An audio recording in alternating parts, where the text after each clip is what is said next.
Estamos de volta para mais um Bíblia Fala. É sempre muito agradável poder estar consigo, quer pela Rádio RCS, quer também por todos aqueles que nos veem a partir do Facebook da Rádio RCS e, ao mesmo tempo, aqueles que passam pelo nosso canal da Hope Channel Portugal.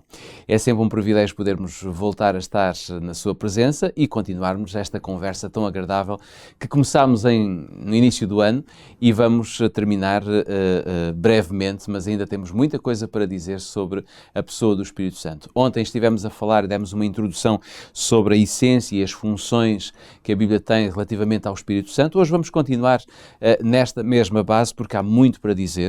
E por isso há uma passagem que eu gostava de convidá-lo a ler comigo, está em 1 de Coríntios capítulo 12, vamos ler dos versículos 14 ao 18 e depois vamos ler outros, mas agora começando vamos ler então a partir do versículo 14. 1 de Coríntios 12, 14 diz: porque também o corpo não é um só membro, mas muitos. Se o pé disser, porque não sou mão, não sou do corpo, não será por isso do corpo? E se a orelha disser, porque não sou olho, não sou do corpo, não será por isso do corpo também? Se todo o corpo fosse olho, onde estaria o ouvido? Se tudo fosse ouvido, onde estaria o olfato? E se passarmos rapidamente para os versículos 26 e 27, vamos ver que Paulo diz, de maneira que se um membro padece, todos os membros padecem com ele. E se um membro é honrado, todos os membros se regozijam com ele.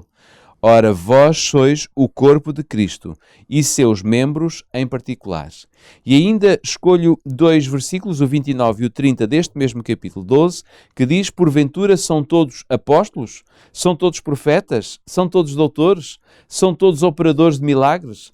Têm todos o dom de curar? Falam todos diversas línguas? Interpretam todos? Bom, todas estas perguntas foram feitas neste contexto em que nós estamos a ver que cada um faz parte deste corpo. Pedro, esta imagem da Igreja como um corpo pode ser, de alguma forma, vista como muito importante para nós podermos compreender como é que funcionam os dons espirituais que o Espírito Santo dá à Igreja. Sem dúvida. Os apóstolos, e o apóstolo Paulo em particular, tiveram um cuidado muito especial em usar algumas imagens, se quisermos até ilustrações no fundo, que servem para nos ajudar a compreender a realidade da Igreja. Nós não podemos esquecer que, quando lemos a Bíblia, no Novo Testamento, particularmente as cartas dos apóstolos, às diferentes igrejas, muitas vezes que eles próprios tinham fundado e que agora não estavam presentes, temos que sempre pensar neste contexto. A Igreja Cristã, enquanto vamos dizer, um movimento organizado de alguma forma, estava literalmente nos primeiros passos. Não havia um termo de comparação. Muitas pessoas designadas muitas vezes por gentios ou que vinham do paganismo, portanto de movimentos religiosos ou crenças que não tinham nada, nem sequer tinham nada a ver com o contexto judaico, que aí sempre há algumas pontes, naturalmente. Portanto, vinham de um universo completamente diferente e estavam, portanto, a ser introduzidas à fé em Jesus Cristo e a toda a organização da Igreja Cristã. E depois tínhamos também, com certeza, uma boa massa de pessoas nas igrejas que vinham do judaísmo e que se converteram a Jesus Cristo, embora havendo alguma continuidade, ou muita continuidade, em termos, pelo menos, da mensagem e da doutrina. O que é certo é que, em termos da organização deste movimento, a Igreja Cristã, muitos dos seus pilares eram radicalmente diferentes do que tinha sido o povo judeu, enquanto nação eleita da parte de Deus. Isto justifica muito esta ideia de que os apóstolos tiveram que passar muito tempo a tentar explicar exatamente o que é que era suposto a Igreja ser. Claro. Uma vez que não havia, em certo sentido, um termo de comparação. E Paulo vai usar a questão do corpo. Ora, aqui neste caso nós vemos que Paulo explora muito bem, aliás, ele é quase minucioso a dar exemplos de como a Igreja funciona na prática como um corpo.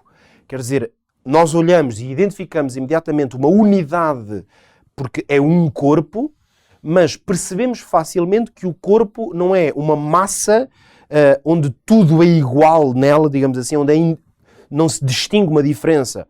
Não. Um corpo é, no fundo, um conjunto de pequenas partes ou membros que, se os compararmos uns com os outros, são completamente diferentes. Exatamente. Diferentes no aspecto, diferentes na função que cumprem e se formos mesmo para a imagem do corpo, diferentes na textura, quer dizer, isoladamente, um olho e um nariz são coisas completamente distintas. Agora, quando olhamos para a pessoa como um todo, vemos como há uma harmonia. Essa harmonia é estética, desde logo, porque nós olhamos para um corpo e dizemos, pelo menos parece-nos bem construído, e depois há, mais do que estético, há uma harmonia funcional. Umas coisas ajudam a que as outras possam funcionar perfeitamente. Então, é uma imagem profunda, cheia de implicações, a que o apóstolo Paulo vai usar. Ora, é evidente que a Bíblia não foi de todo escrita nestas mensagens dos apóstolos como uma espécie de manifesto político, não é de todo o que se trata, mas a verdade é que podemos dizer que a Igreja, tal como está aqui ilustrada pelo apóstolo Paulo, é, na verdade, um projeto de sociedade. Portanto, há um conceito de sociedade que está a ser aqui explorado. Essa sociedade, chamamos-lhe Igreja, e ela tem certos fundamentos para existir. É evidente que poderíamos dizer assim, bom, então está aqui encontrada a ideia de sociedade perfeita, coisa que, aliás, os homens ao longo dos séculos têm procurado encontrar constantemente. Diferentes ideais políticos e filosofias têm-se explorado ao longo do tempo, precisamente em grande medida com o conceito de encontrar um modelo de sociedade que funcione perfeitamente. Podemos dizer assim, bom, então a Igreja é o modelo de sociedade perfeita. No entanto, basta fazer parte de uma igreja, de uma comunidade cristã, para perceber que dela de perfeita não tem nada. E é curioso ver aqui que ele dá vários exemplos do corpo, mas não diz que algum deles é superior ao outro. Esse, aliás, é um dos fundamentos da própria imagem. Exatamente. É que não existe um membro que se possa considerar superior. Mesmo se alguns podem executar funções, por exemplo, mais visíveis, Claro. não é superior, porque se um deixar de funcionar, naturalmente vai ter implicações. Mas podemos dizer que são todos imprescindíveis. Todos são imprescindíveis. Isso sem dúvida é o elemento base. Agora, este modelo de sociedade que o apóstolo proclama aqui, chamando-lhe um corpo, para ilustrar o que é a Igreja, ela só não é um modelo perfeito pela mesma razão pela qual nenhum modelo, mesmo político ou filosófico, até hoje funcionou. É porque este modelo assenta numa premissa, é que são seres humanos que o vão desenvolver. Pecadores e falíveis. Os seres humanos são pecadores, usando a linguagem bíblica, o coração do homem é extremamente enganoso. Esta é a razão pela qual nenhuma ideia de sociedade vai funcionar perfeitamente.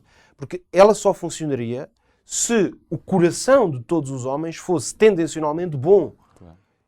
Ora, mesmo a Igreja não funciona como uma sociedade perfeita, embora o modelo possamos crer como sendo, acreditando na inspiração de Deus aos apóstolos, este modelo tinha tudo para funcionar perfeitamente. Mas mesmo não funcionando, ele tem grandes ensinamentos para nós. Sim, porque ele já foi perfeito, não é? Deus, quando criou o homem, criou-o perfeito. Criou num estado de perfeição. No entanto, dotou de características ou potencial que rapidamente descambaram para a imperfeição. Exatamente. Foi o facto do homem ser livre para fazer as suas coisas. Mas aí, durante um tempo, podemos dizer que a sociedade estava projetada para se desenvolver e florescer em perfeita harmonia. Mas a partir do momento em que o engano, o egoísmo no coração das pessoas se manifesta, nós não podemos dizer que haja nenhum modelo que vai funcionar perfeitamente. Ora, usando aqui o último minuto que temos para olhar para a imagem do corpo e perceber o que é que o Espírito Santo faz aqui. Um corpo não é um tipo de organização no qual todos são iguais. Esta, aliás, poderá ser uma das grandes confusões, até mesmo lá está em termos políticos e filosóficos, a ideia de que a igualdade corresponde a uma espécie de ideal em que todas as pessoas são exatamente iguais. Ora, igualdade, em certo sentido, é um conceito enganador. Porque significa que as pessoas têm que ser todas iguais, logo elas perdem a liberdade de escolher e de desenvolver-se cada uma segundo as características que têm. Pode ser segundo o potencial que têm, segundo a vontade que têm de empreender, isto usando assim uma terminologia mais secular, mas no conceito da Igreja, o que é que isto significa? É que Deus criou-nos para manifestarmos todos diversidade e complementaridade. Não igualdade, mas diversidade e complementaridade. Um exemplo perfeito, não humanamente perfeito, mas divinamente perfeito, que aliás também é usado na Bíblia como um modelo de igreja, é o conceito de família. As famílias tal como foram projetadas por Deus, a família é um conceito que existe graças à diversidade. Na igualdade não há família. Claro. Isto tem implicações que nós sabemos até no tempo em que vivemos, porque começou os séculos têm desenvolvido uma diversidade no conceito do que é a família, mas o projeto de Deus, ele é muito claro. Tem que haver diversidade. Basta dizer que para podermos ter filhos, tem que haver diversidade. A igualdade não permite a procriação. Claro. É a diversidade, mas a diversidade também sozinha também não chega. Porque se duas pessoas, mesmo que tenham esse potencial, como no caso da família, vamos usar a imagem que é um homem e uma mulher, que têm o potencial de criarem, projetarem vida, a diversidade não chega, porque se eles estiverem de costas voltadas um para o outro, isso não pode acontecer. Exatamente. Tem que haver complementaridade. Ora, são estas duas noções, diversidade e complementaridade, que são necessárias na família e são necessárias no corpo. Na igreja também. Que é a igreja. Num corpo, é isto que o apóstolo Paulo vai explorar de maneira tão bela, mesmo o coração, vamos dar o exemplo, ele não fala do coração, nós hoje sabemos que o coração é o órgão central. Ou outros órgãos que são centrais. Se o coração sozinho não é o indivíduo. Claro. É esta a noção. Mas a diversidade de uma unha, que parece uma coisa insignificante, podemos viver sem uma unha. Claro que podemos, há muita gente que perdeu até dedos, quanto mais uma unha.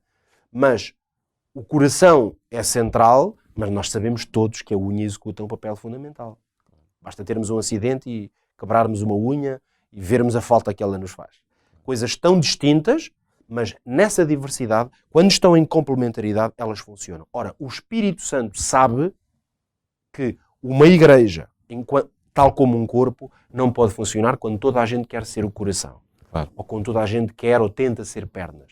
Então, esta é uma das grandes lições que a igreja, e que no fundo nós todos precisamos de aprender, e precisamos de aprender com o Espírito Santo, porque foi ele que nos dotou desta capacidade. Qual é esse grande ensinamento? É o Espírito Santo que faz a distinção entre as pessoas. Por isso é que nós não somos todos iguais. Mas o que nos distingue não é uns serem superiores aos outros.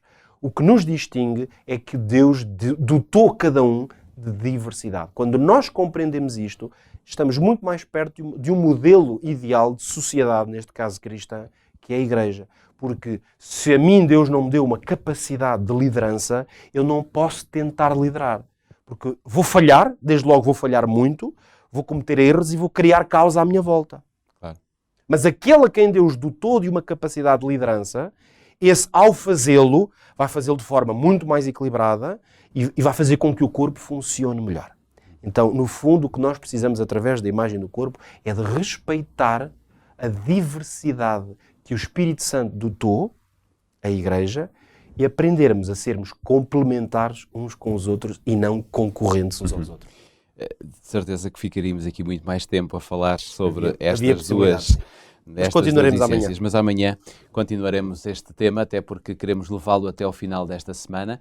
Fica então encontro marcado amanhã, neste mesmo horário, neste mesmo local, na Rádio RCS, no Facebook da Rádio e também no Opti Channel. Até lá.